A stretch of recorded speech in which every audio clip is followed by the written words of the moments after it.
podcasting seems, at least from the outside, and when you look online, like what kind of questions people are asking, it feels like people think that it's too late. It's very saturated. It feels like everybody and your mother has a podcast right now. Right? Is that actually the case at the moment, or is it just a misconception? I think, of course, there's a lot of competition now. Apple announced last year sometime, I can't remember exactly when it was, that they'd hit 1 million podcasts. Obviously, out of those million, there's going to be a lot of them that haven't really, they upload, I think it's like the difficult first 8 episodes. So if you can make it past 8 episodes, it's a good thing, because there's like a huge, now I can't remember the statistic, but a lot of podcasts, they'll have like 3, 4, 5 episodes and then people will just give up.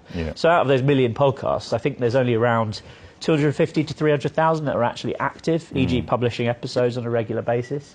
So I think when you think about that number, it's not actually that competitive when you compare it to, like, if you're starting a YouTube channel, for example. Millions of YouTube channels out there, hugely competitive, or Instagram or Facebook. So the number of active podcasts is still quite a slim number compared to other mediums. Why do you reckon is the drop-off? So from a personal point of view, I know why I dropped off quite a few times before starting Startup Dynamics, and that's, well, nobody's freaking listening. Right, okay, yeah. Do you reckon that is mostly what's happening, or is it the work that needs to be put in? Or? Yeah, I think there's a combination of things, isn't there? I think you're right. It's like, if you're kind of naive to think, oh, okay, I'll create 2 episodes and suddenly I'm going to get 10,000 people listening. Of course, it doesn't work like that. Unless perhaps you've got like an existing brand, you're a big celebrity or something like that. So I think, of course you've got to work at it, and I think people aren't prepared to put the work in quite a lot of the time. They want like this overnight fame, don't they? I think as well, because you have a lot of YouTubers, a lot of Instagrams moving to podcasts, where traditionally they've done a 5-10 minute video. Now they're moving to doing an hour long, speaking throughout that time, and their type of content just isn't suited for that. Because I watch a lot of YouTubers where they'll have a really funny 10-minute video that's full on, but then you sit them down for an hour and they can't really transfer into that type of thing. From like taking like short form to long form, long form content. I think that's an interesting point. I mean, again, there's another question that I get asked a lot is like, how long should a podcast be? I think like Joe Rogan's episodes sometimes can be like 2 or 3 hours long. In extreme cases. A lot of people say it's 20 minutes to 30 minutes is like the sweet spot, because that's someone's commute to work, or it's a workout at the gym, or... Again, but that's probably changing with the lockdown rules right now, right? Because you're just sitting and you're listening. You can just have it on in the background for a couple of, for a while. I imagine it's quite difficult to pin down one, because there's ones that work in 20-minute increments, and then there's the Joe Rogans of the world, and Tom Bilyeu's as well. I think he's got like Conversations with Tom or something like that. It's called 2.5 hours on average. But kind of going back to the question of why do you think there's a drop-off, like I think as well, and the fact that you mentioned that like a lot of YouTubers just don't know how to translate it. I think that's part of the problem, is sometimes people start podcasts, they don't really have a strategy. They just think, well, I'm going to start a podcast, they'll just start recording, which in some respects is great, because then on the flip side, there's far too many people who will sit and think about it for too long.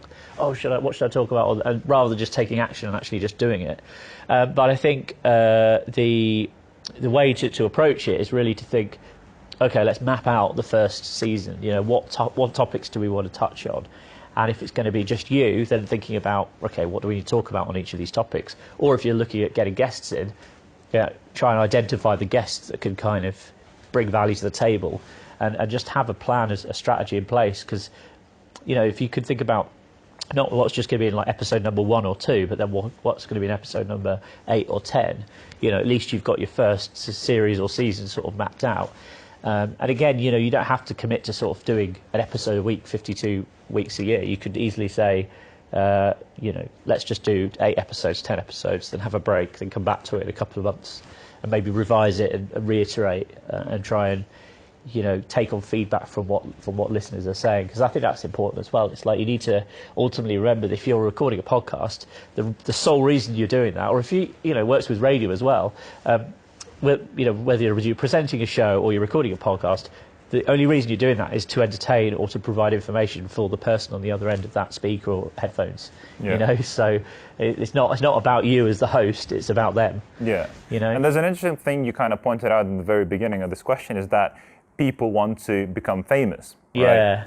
Now, assuming kind of we're talking about individuals that want to build a personal brand through podcasting, is that do the same rules apply to businesses, and should actual businesses start their own podcast to build their user base and use that as a marketing channel, or is it more based on personal brands? I think it works really effectively for both. If you're a company, you can use podcasting to grow your brand, e.g. the company brand. You could also use it to grow your personal brand as a founder or an entrepreneur. I think the way you approach it obviously has to be a little bit different, because I think if you're doing it as a company, you either need a really kind of clever hook or a clever strategy, because it needs to be more like, about what your business is doing. If you're doing it as an entrepreneur, as a kind of solo founder or whatever, it's got to be a bit about your personality and your kind of stories, your mission. You know what I mean? But it's just, again, it just boils down to the fact that at the beginning, it's just time to sit there and be strategic about it, rather than just thinking, let's just make it up as we go along. Do you think podcasts are here to stay?